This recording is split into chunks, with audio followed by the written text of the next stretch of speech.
Morning. My name is Jeff Sword, and I want to thank Tokinomo for inviting me to participate in their in-store disrupt event. My current view on in-store disruption is that retailers need to do a much better job of localizing their assortments, considering store size, location, season, and tolerance for risk.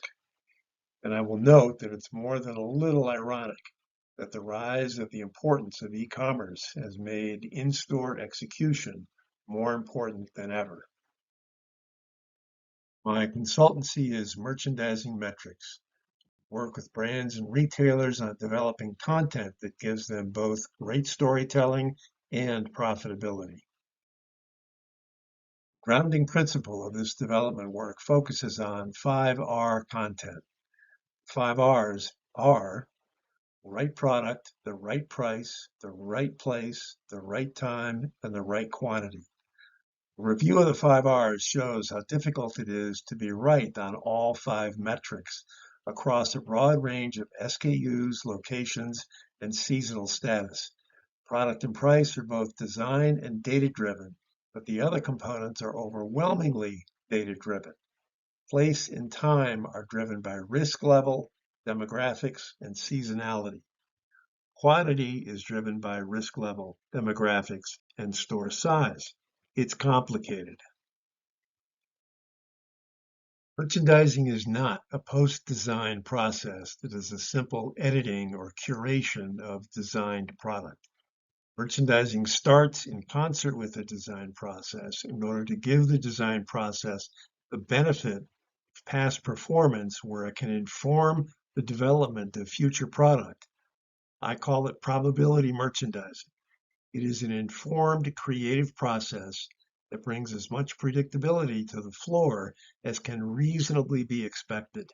How does a retailer, a wholesaler, or a brand bend the odds in their favor so that both differentiated brand storytelling and the profitability of the business are maximized?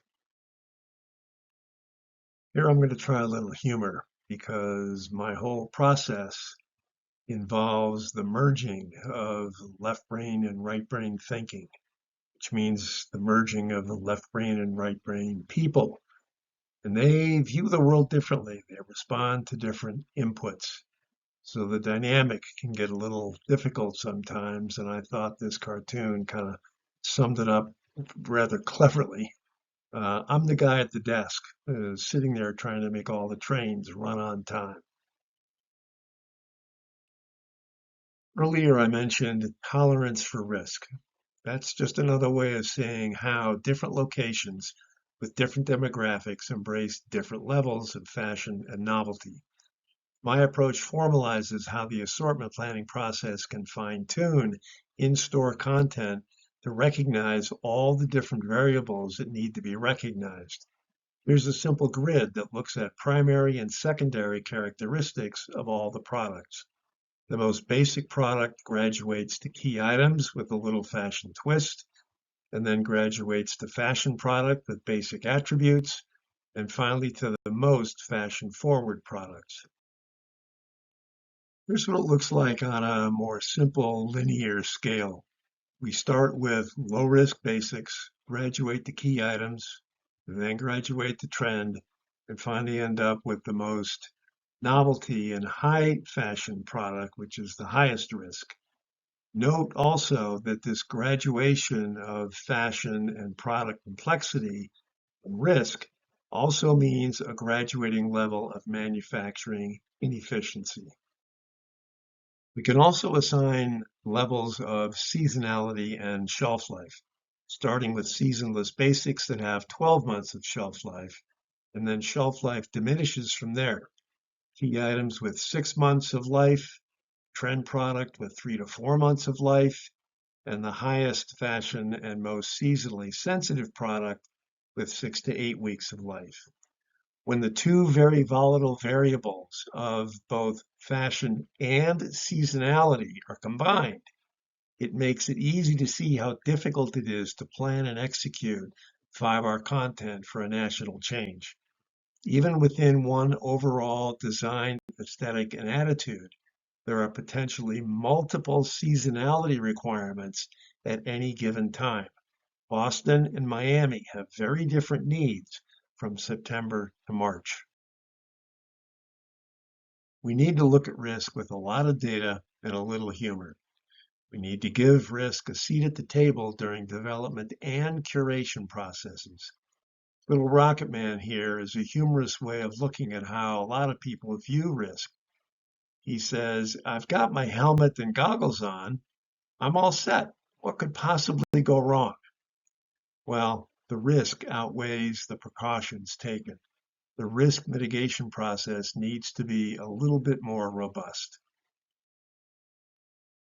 Now we need to get very realistic about what we know and what we don't know, where we have data that can reliably predict the future, and where we will be flat out guessing, no matter what kind of data we are currently looking at, because data has a shelf life. This inverted pyramid is a simple graphic way of looking at knowns and unknowns. We graduate from knowns with reliable historic data down to unknowns where we're just going to be guessing. Notice that where we have data, so does everybody else. And that's where the product is going to be least distinctive. It is where the process is not data driven, but more of a pure creative design process. That's where the product is most distinctive. And that's why risk is a brand's best friend. There is a simplified version of knowns and unknowns based on the 4 levels of risk, which leads to a simplified version of data's role in the process. Here I'm trying to show that data plays a different role in each of the layers of the design and product development process. The key question is there a way to inject more data into the process for the higher risk level of the business? And the answer is yes, but that becomes a whole supply chain conversation. Now that risk has a full seat at the table, the development and curation process can proceed. We need to create a portfolio of products that achieves both great storytelling and profitability. And that's accomplished by managing the level of distinction across the layers of products that the customers ultimately see. Here's what that distinction looks like in a range of Polo Ralph Lauren shirts. Here it's laid out in the simple linear version that I used before. And it's really easy to spot now the graduation in fashion, complexity, and risk. And you also notice in this particular case the graduation in retail prices, although that's not always going to be the case, that the retail prices escalate like that in all of the higher fashion elements. And you can also see that the predictability of the saleability of the bottom 2 layers is certainly going to be higher than the predictability of what's going to happen in the top layers. And here's what that graduation looks like when we're looking at a range of denim from American Eagle Outfitters. Okay, it's time for some left brain numbers.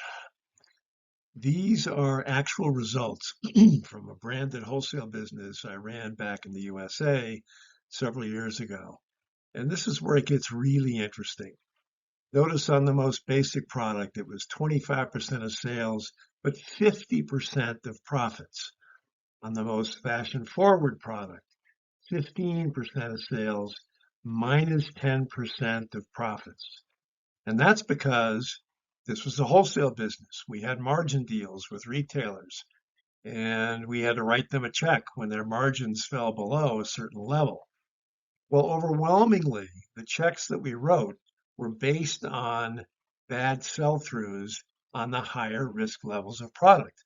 They didn't take markdowns on basics and key items, or very low markdown rates.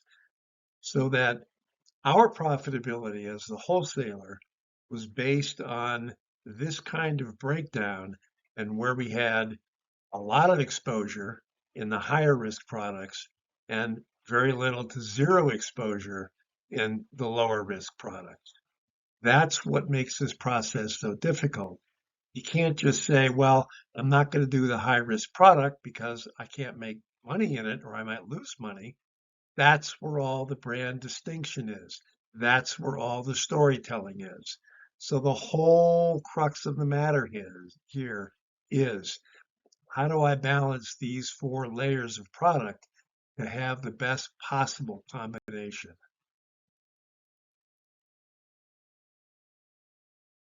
This is what it looks like when you put it on a simple graph. And here, all I'm trying to say is that if you lose a little bit of money on some of the higher risk product, to me, that's a good investment in brand distinction. But if you over assort in high risk product, it's going to get really, really expensive. And ultimately, it's going to be brand dilutive, not healthy. I've made it a point to walk the same stores in the same mall at the end of January for the past several years in a row. And the assignment I give myself is to look at all the different retailers and to see who's doing what kind of job on seasonal conversion, who has sold down and out of prior season product, who is up and running on spring, and who has what kind of levels of unsold prior season inventory still on the floor.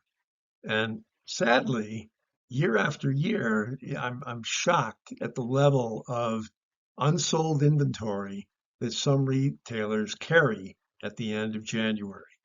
Here's a look at what Talbot's looked like a couple of years ago. And 90% of that product, one third of the store, 90% of it was in the higher risk categories. And here's what Express looked like over the course of two consecutive years. They're not quite as heavily leveraged into the higher risk product, but they still had about one third of the store just drowning in prior season inventory. Finally, here's Loft over the course of two consecutive years. And I think these pictures demonstrate a really terrific lesson in a retailer that learned a deep lesson. You can see on the left that in 2020, they had to double hang their inventory and they were selling it all at 60% off. The following year, half the inventory, way less leveraged into patterns and high risk, and that markdown sign reads 50 off. To me, that demonstrates a really solid contribution to profitability. They learned a lesson. I know I've covered a lot of ground here, but with all the conversation about data these days, I wanted to make the point that, to me, in my opinion, it's about how data and design are merged and managed together. I think that's how great brands and retailers are going to distinguish themselves in the eyes of the customer. And finally, I want to leave you with this equation, which because it's alliterative, I just think it's very easy to remember. Explore plus experiment plus execute equals experience. Customers want to explore and experiment. Retailers need to execute with that in mind. And if they do that, they're going to deliver a great experience.